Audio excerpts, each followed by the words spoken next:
Estamos saliendo de la caverna en busca de la verdad oculta, rompiendo las cadenas de esclavos para ser libres. Estamos en un programa más de Saliendo de la Caverna y hoy vamos a explicar cómo la transición democrática, entre comillas, fue tutelada por la CIA norteamericana. La transición, que ha sido vista como un ejemplo, ¿no?, de independencia y de paso pacífico de dictadura a democracia, fue un periodo importante para muchas naciones que tenían intereses en España, incluido Estados Unidos. Hay que entender la importancia geoestratégica de la península para comprender que estaba en juego mucho si tras la desaparición de Franco había una pérdida de influencia sobre España por parte de los Estados Unidos, y una hipotética situación anárquica, violenta, podía ser un polvorín que hiciera peligrar las bases norteamericanas en suelo español. En el 71 ya hay una reunión. A principios de los 70 ya se había tanteado a Franco, pero en el 71 hay una reunión entre Vernon Walters, que llegaría a ser el director adjunto de la CIA, con Franco, para tantearle un poco qué tenía pensado Franco tras su muerte. Y Franco, pues ahí fue cuando dijo la famosa frase: lo tengo todo atado y bien atado. Aún así, el gobierno americano quería garantías. En aquella época, Richard Nixon junto a Kissinger buscaban un hombre fuerte que pudiera tutelar la transición y, bueno, pues que fuera controlable y que tuviera apoyos dentro de los militares para evitar sorpresas. Aquí es cuando se convergen determinados intereses, porque a Franco le interesaba dejar un país estable, pero también asegurarse un futuro a sus familiares y allegados. Y todo parece indicar que Franco y los Estados Unidos pues volverían a entenderse. Al fin y al cabo, aquí todo el mundo quería forrarse. El rey era fácilmente controlable porque le gustaban las mujeres y el dinero, y con eso se controla muy bien a alguien. Entonces, bueno, Estados Unidos sopesó candidatos porque no sentía cómodo todo dejándolo solo en manos de militares, que pudieran descontrolarse, que no contase con todo el apoyo del ejército. Entonces aquí es cuando aparece la figura de Juan Carlos de Borbón, que, bueno, pues ya tenía el visto bueno de Franco. Al fin y al cabo le había nombrado sucesor en el 69, muy influido Franco por la presión del Opus Dei, o por el Opus Dei, que era un poco los que tenían el control tras expulsar a Falange.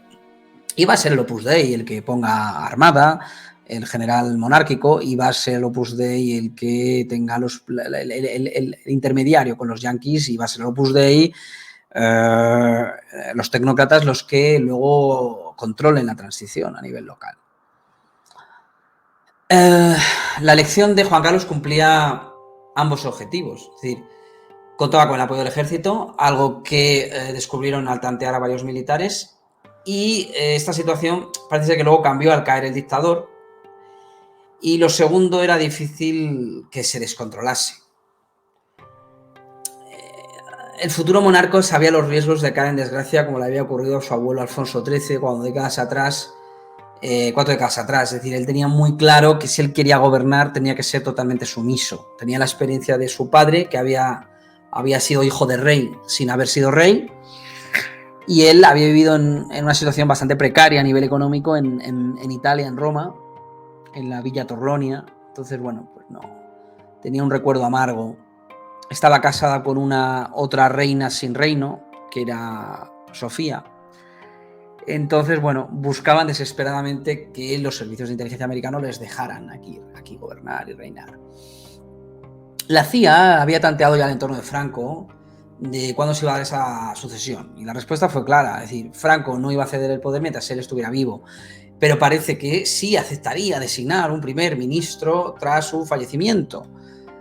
¿Quién sería el hombre fuerte con disposición para hacer esto? Pues mira, sería Luis Carrero Blanco, que, pues aunque parezca extraño, no se opuso en ningún momento a la intromisión de los servicios de inteligencia norteamericanos en la creación de los servicios de inteligencia españoles.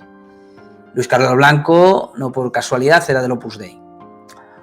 Cuando ya Juan Carlos se sabía que había de ser el sucesor, Carrero Blanco, el presidente del gobierno, tenía que trazarse un plan que garantizase la transición. Franco aseguraba tener todo bajo control, la CIA no se fiaba al 100% del dictador, quería garantías, así que nuestro querido amigo Vernon Walters se reunió con Carrero Blanco, con el cual se coordinaron los servicios de información americanos con todo lo que pasara tras el fallecimiento de Franco. El SECET lo funda San Martín y Carrero Blanco, ambas personas de ámbito de la esfera del Opus Dei. En marzo del 72, meses más tarde de la reunión, surge el servicio secreto conocido como SECET, Servicio Central de Documentación, que englobaba a la antigua OCN, Organización Contrasubversiva Nacional. Entonces, tanto Franco como Carrero no les importunaba demasiado una nueva intromisión de los americanos en los asuntos del Estado español. Es decir, una más. Es decir, estos que ahora van diciendo los patriotas, todos los, que con Franco había soberanía, ninguna. El SECET, capitaneado por el general José Ignacio San Martín, que luego participaría en el 23F, comienza a trabajar con Estados Unidos en el establecimiento de líneas de acción a seguir. Las operaciones planificadas solo eran conocidas por un número muy pequeño de personas, llegando a señalarse que miembros del ejército colaboraron sin saber realmente lo que hacían, propio del secretismo de Estado de una dictadura. Según Alfredo Grimaldos, estas gestiones nacerían antes de la transición española. Pero es muy grave que los servicios de inteligencia norteamericanos crearan los servicios de inteligencia españoles.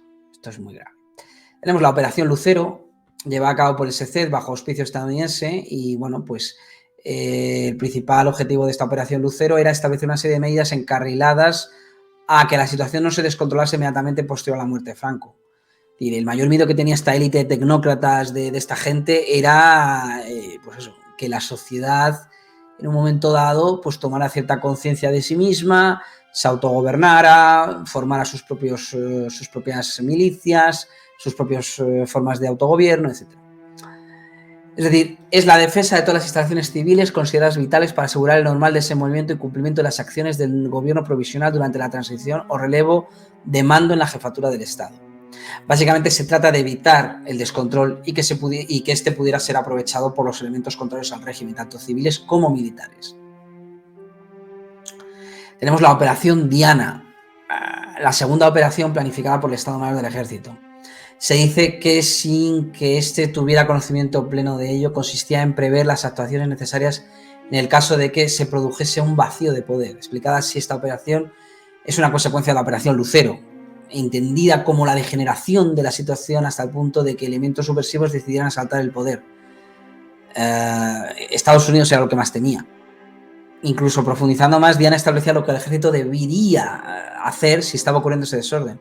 Pero es que iba más allá, ya que establecía mecanismos legales por los que estos poderes especiales debían ser derogados tras el restablecimiento de la situación, evitando así que los militares se hiciesen con el control total y pudiese rechazar seguir con el plan establecido. Es decir, el mayor miedo también era de estos tecnócratas es que incluso de los militares formaran una junta de jefes del Estado Mayor y crearan con una junta militar un nuevo caudillo que se saliera un poco del rumbo ya trazado por la CIA con el rey, la monarquía parlamentaria, bla, bla, bla.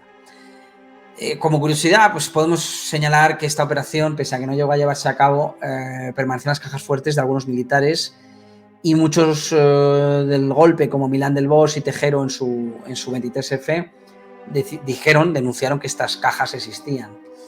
De hecho, es muy curioso, ¿no? Se aprovecha la votación de Calvo Sotelo, que iba a sustituir a Adolfo Suárez como presidente en funciones, para crear un vacío de poder y así desarrollar la Operación Diana. Entonces, se aseguraban un trasfondo legal en todo el asunto. Es decir, también que después del 23F no se ha vuelto a saber nada más de Diana y se supone que la documentación sería destruida. Tenemos luego la Operación Tránsito o Alborada, con la participación de Alfonso Armada en dicha operación, una persona próxima al Opus Dei y de nuevo próxima al monarca Juan Carlos. La última operación, conocida como Tránsito por el SECET y Alborada por la Casa Real, consistía en determinar con detalle lo que Juan Carlos de Borbón tenía que hacer en sus primeras semanas de reinado. No solo participó la CIA, sino que había personalidades ligadas al 23F como el general Armada y había un montón de gente ligada a la CIA participando en lo del 23F. ¿Podríamos decir que el 23F es una Black Ops, una SEOPS? Sí, lo es. Alborada controlaba todos los detalles, desde los discursos que debía realizar el rey, las declaraciones del rey, lo que debían decir los periodistas en las ruedas de prensa, lo que debían decir algunos políticos e incluso su trato con otras personas de la época ante los medios de comunicación. De todo ello resulta llamativo cuando el monarca atiza y bueno, pues critica a Arias Navarro, de quien se dice había caído en desgracia para los americanos por su negativa a determinadas concesiones. Entonces, bueno, pues se le apartó de la escena política. Entonces, yo concluiría que definitivamente la CIA supervisó en todo momento el vacío dejado por Franco y se aseguró de que el desenlace fuese acorde a los intereses del franquismo y del Opus Dei. De nuevo, los españoles eran traicionados por su élite, entre comillas, como ha pasado siempre, élites muy mediocres en España, muy cortoplacistas, muy apegadas a sus pequeños negocios y a lo poco que tienen el miedo a que se lo quiten, que si tienen que pactar con los franceses, pues se hacen afrancesados y desde el Carlos IV hasta hasta Fernando VII, pues se bajan los pantalones ante Napoleón y ante Francia. ¿Que toca Inglaterra? Pues ahí tienes a todos los políticos, Cánovas, Sagasta, Isabel, Alfonso XII, bajándose los pantalones ante Inglaterra. Y ahora, bueno, pues no iba a ser un caso diferente con estos tecnócratas. Se aprovechó la debilidad de España por parte de Estados Unidos para favorecer a Marruecos, que supuestamente era enemigo de España y que servía de tenerlo de contrapoder a España en caso de que España se fuera de mano. Y es cuando se cedió el Sáhara. Pues parece que Estados Unidos, bueno, pues ejercía un poder relativo, pero no iba a arriesgar sus bases. Es decir, Estados Unidos estaba en la guerra del Vietnam y necesitaba tener unas bases, porque es la puerta al Mediterráneo.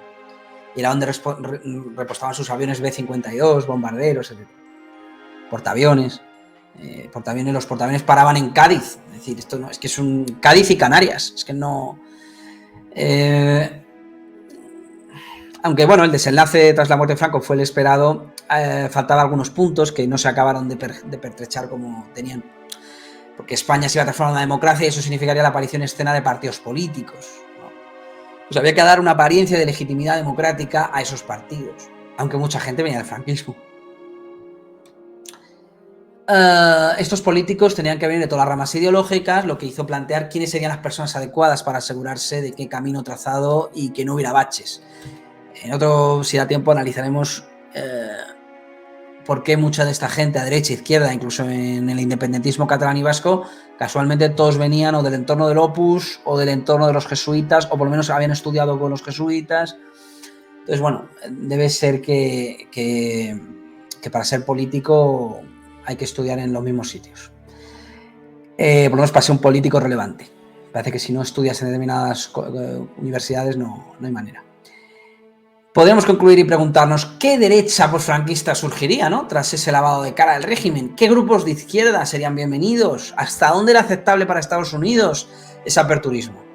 Bueno, pues esto lo dejaremos para el siguiente vídeo. Concluimos aquí el programa de Saliendo de la Caverna. Estamos saliendo de la caverna en busca de la verdad oculta, rompiendo las cadenas de esclavos para ser libres.